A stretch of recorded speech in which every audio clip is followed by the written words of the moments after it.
Hello, I am Pravina Kalpani.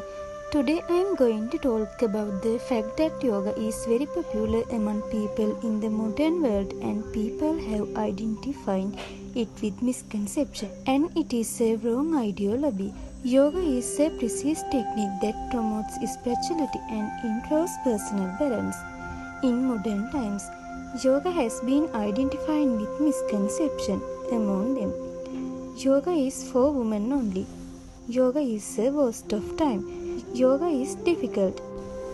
Anyone can teach yoga. Yoga is just a body posture. Yoga is expensive. Many of these misconceptions are prevalent among people throughout the society. Yoga is common to everyone irrespective of gender.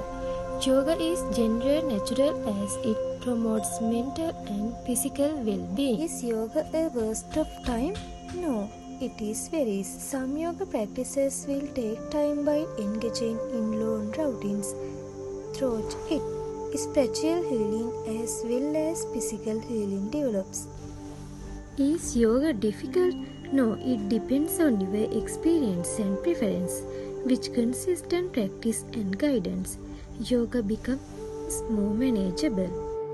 In order to teach yoga effectively, one must have solid knowledge of the principle and teaching method of yoga.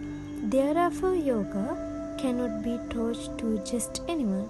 This presentation will clear up the misconception about yoga in modern times, and by studying it you will develop your spiritual advancement. Thank you. Have a nice day.